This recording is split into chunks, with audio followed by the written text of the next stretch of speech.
I felt like I wanted to add something to the previous video.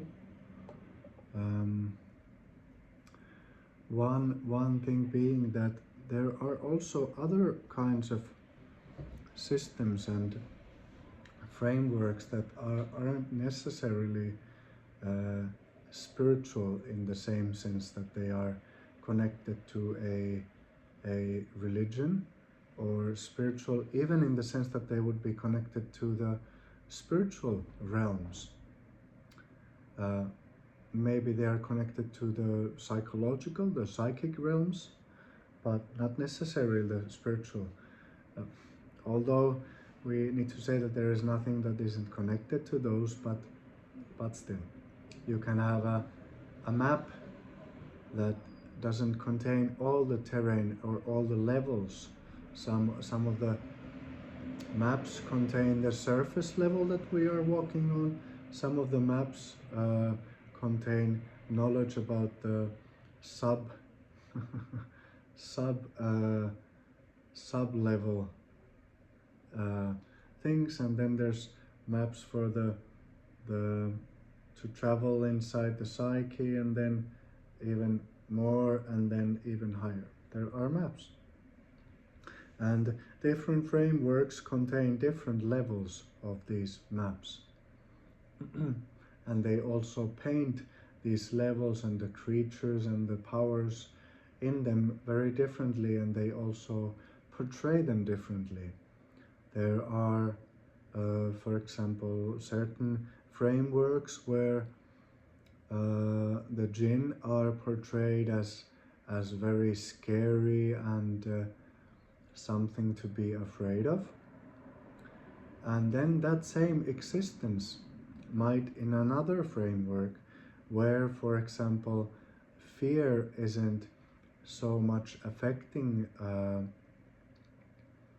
the way these energies and parts of existence are approached or met in the same way, they might be seen as, yes, existent things, and some things that are evil. But there might also be the understanding that we don't need to be afraid of them. We have the light, we have the love, we have the boundaries that we can meet them, and it's um, like meeting when we are angry or even hateful. It's not different from meeting that hatred in ourselves. It's not different. Like the same principles, there always needs to be respect. There always need to be boundaries. Well, with God, there might not be boundaries, so there are levels where the same exact things don't apply, the same rules.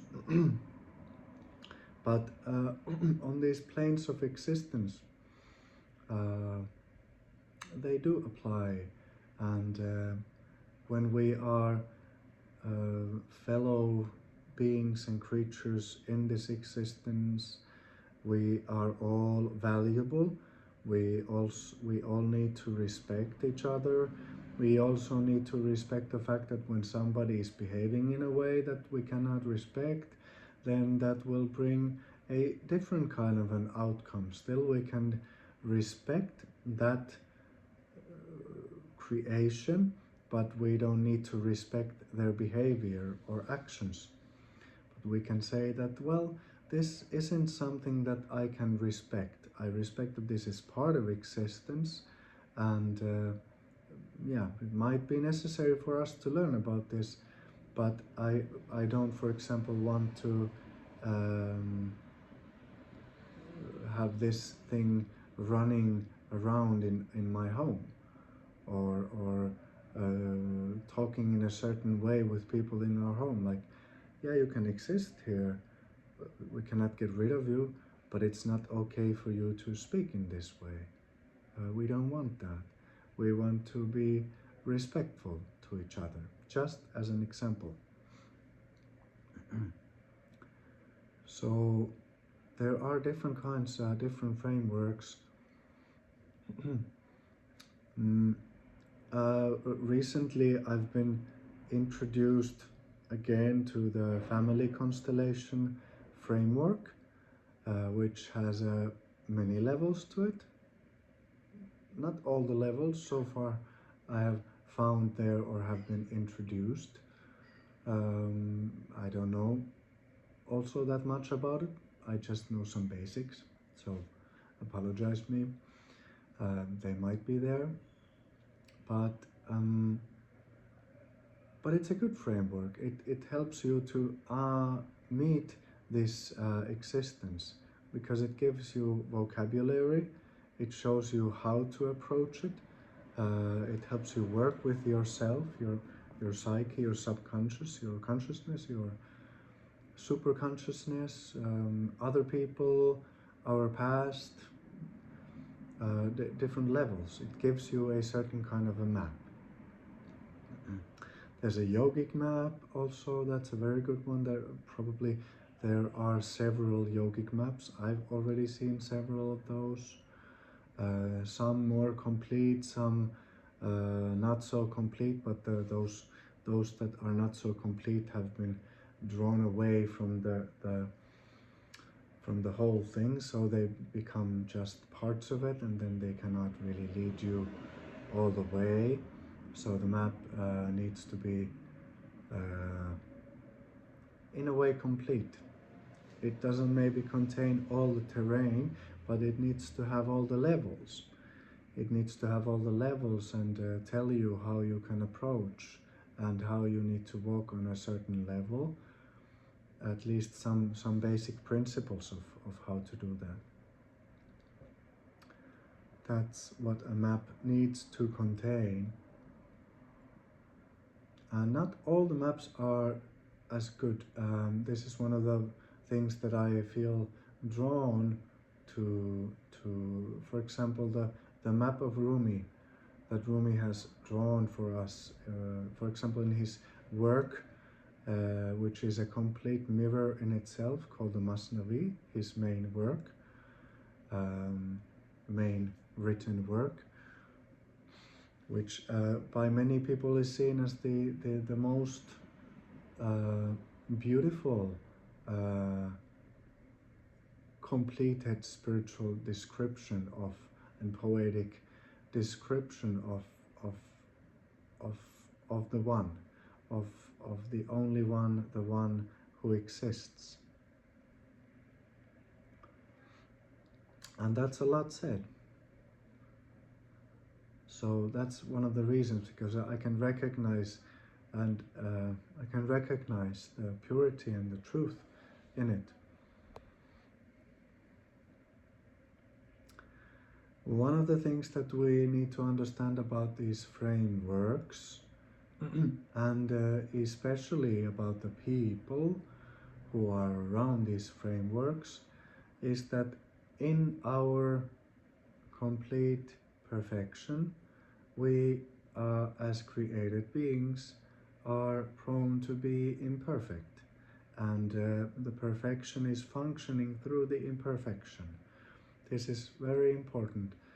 So if we're gonna be looking for a perfect teacher, we still have this idealized image that there is a human being who is perfect in this way, of not containing some things, but containing only certain things. A human being, a perfection is not perfection if it's not complete. It has to be complete, and then this complete being can be refined, and then we are walking more and more towards perfection. There is let's say that a human being is a kingdom.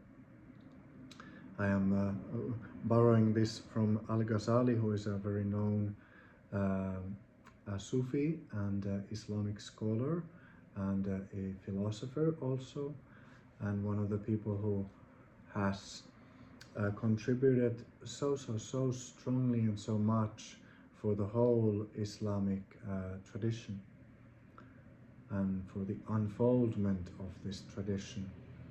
Muhammad brought us a casket, a coffin of treasures, and we are still opening and taking things out of this treasure box. One thing I've understood in the university where I'm studying Islamic sciences and Sufism also, and theology in general, and some other things also, is that I had the belief that in a way Islam has been studied, like all the levels and parts of it have been studied, and it's been mind-boggling to understand that yes, we have received the essence, and there are completed beings who have walked this path and have been created complete and perfect through it, walking through it and on it. But we are still in the beginning of this unfoldment. Like there's so many particulars and things that we haven't opened. Like there's a treasure inside the treasure box that we haven't opened, and inside that there's many treasures to be shared to different people who can open up these treasures. It's like we have been given a tree, and then the Muhammadan tradition is a tree, and it has produced fruits, and from these fruits there's a lot of different seeds that all of them haven't even been shared. Not all the seeds that Muhammad brought as a tree haven't even been shared, and some trees have been growing from the seeds that have been received and digested, and trees are growing, the tree of the Naqshbandi, the tree of the Qadriya,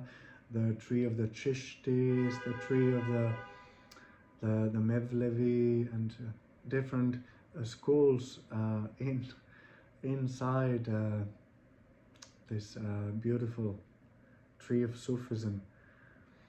But not all of the seeds have been taken or grown, or not all of the, what do you call them, fruits from these trees have been digested, and the seeds inside of those fruits, and like it's an ongoing story. Oh, there's so much we can receive and learn, and makes me touches this one.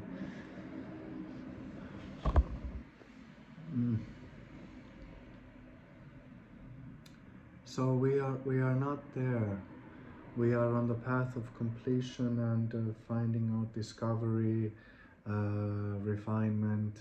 Like Ibn Arabi says, we will at some point arrive in the station of no station, where endless refinement will be happening and continuing.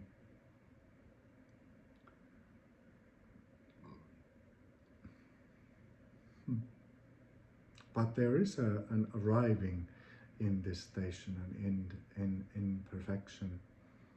It's true, and to this realization of what actually is and really is. And then the journey continues. Like the Sufi says, we have a journey to God, we also have a journey away from God, then we have a journey towards God, then we might have a journey of resisting this journey towards God and fighting against it, but eventually we arrive in God, and then there's a journey in God.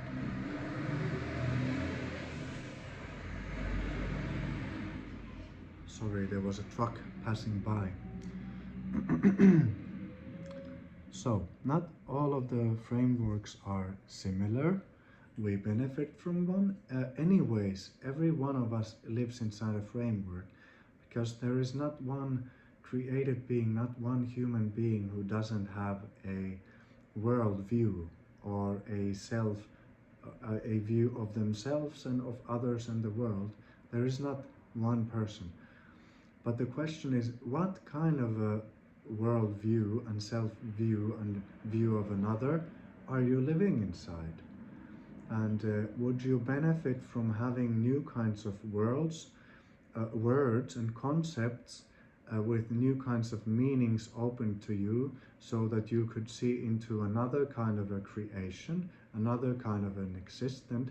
Would you rather live in that existence or live in your own existence that you already are in? And there are existences that are full of so much richness, so much beauty, so much depth, so much of so much of so much of so much of the so much of the much.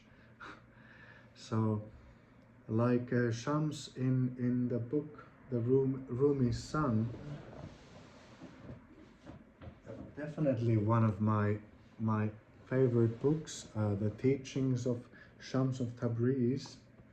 May your secret be sanctified and beautified and refined, and may all your friends and your family be blessed. My beloved friend, thank you for your friendship.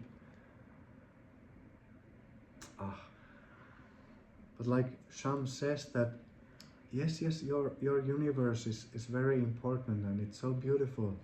It's so beautiful. That's so true. It's so beautiful. But there might be somebody whose universe is even more beautified and even more expanded. So why wouldn't you be at sometimes interested in that universe, so that you might see more? It might show you, open up the map in all different ways a bit more, expand your universe, because a bigger universe can expand, a bigger perspective can expand a smaller perspective. So why wouldn't you want that? Or why wouldn't you want to see even more beauty, or beauty even more refined, so that you might recognize that even more refined beauty in your own existence, in your own universe, in a universe? Why not? Why not? So we all live inside of a worldview. We all live inside of a universe. We all have an inner universe. And when one understands that, as we clarify our hearts, which is the Sufi path, when the inner heart is purified, what we see outside changes completely. It changes more than we. It changes more than one is able to understand in the beginning. It might change more than one can understand in the middle of the path or in the end of the path. Who knows? But I want to invite this one to be open to learn more of the beautiful, to be more refined, to learn more of love, to learn more of God, to be a student and a servant of God. This is what I want to invite, and when and if and when there is somebody, and there always is somebody who knows more,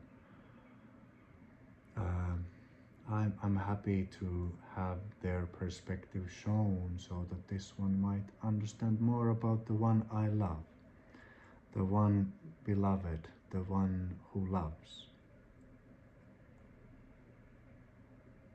Not because I have to, not because I don't have something, but because there is love, because the one loves the one, this one loves the one, the one loves this one.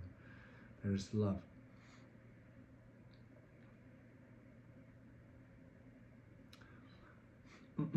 The frameworks, the paths, the teachers might not be perfect in the sense that they only have the things we find perfect, we experience as perfect. They might have a lot of different kinds of qualities. They might also have some unpolished qualities, which are still from the same source, but they might be unpolished and they might appear as ugly. Either they are in that mirror ugly, or they might be ugly in this mirror, or they might be ugly in both mirrors. But this is something we also need to be open to, And not many of us, because there are levels and levels and knowers and knowers and different levels and levels. Would I be willing to meet a perfected and a pure and pristine, fully clear mirror? That's a good question. Am I ready to let go of all the impurities in this one? That's a good question. So we also find mirrors that fit our selves, that fit these ones, that fit this one. And this is important to understand, and then we might purify ourselves together, our mirrors, or this one might be purified. We might purify each other for some time, and then we continue to another mirror. And so maybe we continue with the same mirror, it has been refined, and this one has been refined more. Maybe we go to the same mirror afterwards, as in a teacher or a soul or a tradition or a framework. Who knows? Like I said in the previous, who knows? Let's see how it goes. So these are good things to have been good things to keep in mind for this one. And yeah, I was once asking the question of which path is the perfect path. Where do I find the perfect one that I can journey with to the perfect one? And what that one replied was that, and made it very clear that that all the paths are imperfect, but they also can be perfect.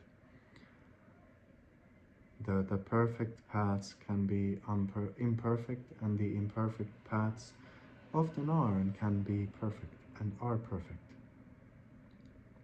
If we are sincerely looking for perfection and from a humble and loving place, sincerely looking for the perfect one, that perfect one will bring us to the perfect one. And even though we might not like it at all times, and he, she, it will make us one with that perfect one. And then there will be only the perfect one. And we understand that there is and was, always is and has been, at the end of it all, only the perfect one. Blessings and love for us all. May God's pure light shine on us, and may you also have a nice and interesting day wherever you are.